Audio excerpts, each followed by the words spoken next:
भाई घर की कंस्ट्रक्शन चल रही थी और इधर मुझे हो गया बुखार। तो पहली छत डाल के हटे थे और तभी यार एकदम बुखार हो गया, क्योंकि थकावट भी हो गई थी। जनवरी में वैसे भी ठंड होती है, तो काफ़ी भागा दौड़ी हुई। और साथ में हवा लग जाती है, जैसे आपको पता है। और एक हवा में ही वायरल हो जाता है जब कोई बुखार फैलता है ना। तो चिकनगुनिया और डेंगू, दो तरह का बुखार बहुत ज़बरदस्त फैला हुआ था भाई उस समय। बच गया जो बच गया, नहीं तो ज़्यादातर तो रगड़े गए थे भाई। तो सबसे पहले घर में मुझे हुआ बुखार। ये देखो अभी मैं भाप ले रहा हूँ।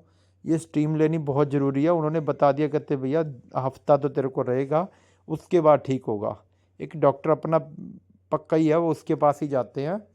तो उसने कहा, कहते जहाँ से मर्जी टेस्ट करा ले, चिकनगुनिया भी आएगा, हो सकता है तेरे सेल कम हो। तो मैंने कहा चलो ठीक है भैया, रेस्ट कर लेता हूँ। कहता अच्छी तरह से रेस्ट कर, और ये दवाई लिख के दे दी, जब भी बुखार आए ये दवाई ले लेना, और आगे पीछे आयो भाप लेते रहना।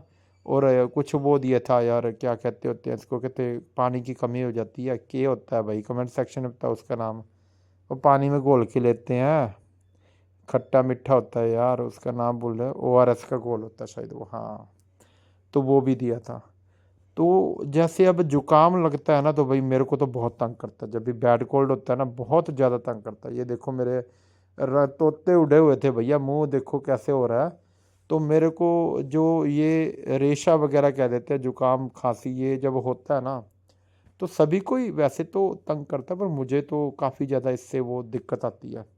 सर्दियों में कभी ना कभी ऐसा हो जाता है, इम्यूनिटी हार्ट होती है, आपको पता है, तभी ये चीज़ें होती हैं। काफ़ी भागा दौड़ी हो जाए या कुछ वायरल ही फैला हो, तो लगभग सभी को होके हटता है। क्योंकि मॉर्निंग वॉक पे जाते हैं, सभी फ्रेंड्स बताते हैं उनको भी हुआ था। तो इसमें बेस्ट तो यही है कि आप एक डॉक्टर से जो है मेडिसिन ले आएँ, और ज़्यादा से ज़्यादा रेस्ट करें। रेस्ट हो नहीं पाती है, क्या करे बंदा यार। बंदे को ये लगता है कि ये काम भी कर लूँ, अगर मैं ये काम ना किया, प्रोजेक्ट्स करने थे, अभी ऑनलाइन काम है, जैसे वो काम करना पड़ता है। तो ऐसे काफ़ी दिक्कत आती थी, लेकिन फिर भी हाँ किया, किया काम करते हैं, फिर अब करना पड़ता है भाई। जब आप कंस्ट्रक्शन का वर्क कर रहे हो, तो ऐसी आप पे एक जिम्मेदारी बन जाती है, क्योंकि ज़्यादातर फादर साहब सपोर्ट करते हैं, लेकिन मोस्टली मुझे खुद को देखना पड़ता है। घर बना रहे हैं जो, तो रिस्पॉन्सिबल पर्सन एक तो रहता ही है। तो मैं भैया रिस्पॉन्सिबल पर्सन। बहुत मुश्किल होता है कंस्ट्रक्शन का काम, आपका दिमाग का दही हो जाता है यार, शुरुआत से एंड तक का प्रोसेस। सबसे बड़ी बात है कि उसमें ट्रेंड्स चेंज होते रहते हैं। एक तो होता है ना भी, सिंपल कंस्ट्रक्शन ही करवानी है आपने। जैसे आम घर है, पहले तो आपने मैप तैयार करवाना है, ठीक है। उसके बाद अपनी रिक्वायरमेंट के अकॉर्डिंग आपने उसमें चीज़ें ऐड करनी है या निकालनी है। तो ऐसे में बजट भी आपका एक अगर रिस्ट्रिक्ट है, लिमिटेड है, तो बहुत ज़्यादा आपको दिमाग लगाना पड़ता है और मेहनत करनी पड़ती है घर बनाने में। आजकल तो बहुत ज़्यादा कॉस्टली हो गया है घर बनाने का खर्च। और स्टेप्स में बनाएं वो बेटर है, आपको रेस्ट भी मिलता रहेगा और आपका काम भी चलता रहेगा। कि कैसे स्टेप्स है, जैसे पहले आपने अगर वो प्लॉट ले लिया, उसके बाद आपने फाउंडेशन रख दिया, फिर अगले स्टेप में बिल्डिंग खड़ी कर लें, उससे अगले स्टेप में फर्श वगैरह लगा लें, उससे अगले स्टेप में आप वुड वर्क करवा लें, उससे अगले स्टेप में आप पेंट करवाएं। तो ऐसा करेंगे तो आप कभी भी ऐसी दिक्कत नहीं आएगी आपको।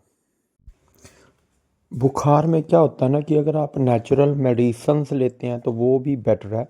जैसे अर्क मुरक्कब आता है हमारे इधर यार पंजाब में, बड़ा अच्छी चीज़ है वो। अगर वो प्रॉपर आप देख लो भी कैसे टाइफाइड या जो भी बुखार में कैसे लेना है, तो वो भी बेस्ट है।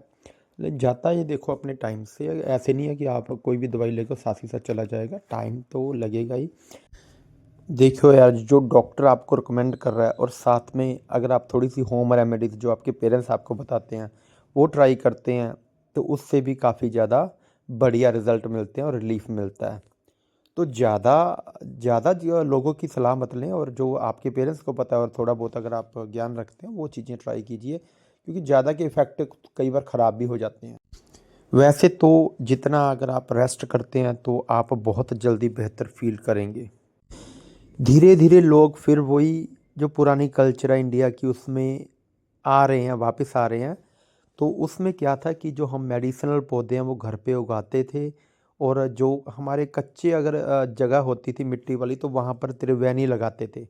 तो वो चीज़ें भैया अपने को स्वस्थ रखने के लिए थी।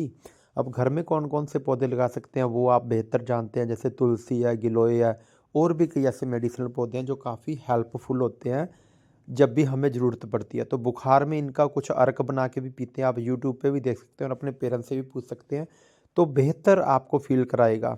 हाँ, बस कोई भी इस तरह से होम रेमेडी लेने से पहले अपने डॉक्टर की सलाह ज़रूर ले लें, क्योंकि हर एक की बॉडी अपने अपने हिसाब से होती है। कईयों की बॉडी काफ़ी सेंसिटिव होती है, उनको वो चीज़ साइड इफ़ेक्ट भी कर सकती है। तो ज़रूरी है कि आप अपने डॉक्टर की सलाह के अकॉर्डिंग ही होम रेमेडीज़ लें। लेकिन ये भाप वगैरह लेना जो अब स्टीम मैं ले रहा हूँ, ये चीज़ें तो शायद नॉर्मल है, हर कोई कर सकता है। या अपने शरीर की मसाज करना, जैसे पैरों की मसाज बहुत बेहतर होती है अगर आप करवाएं किसी चीज़ से, तो उससे क्या है आपका पूरा जो शरीर है वो सही हो जाता है।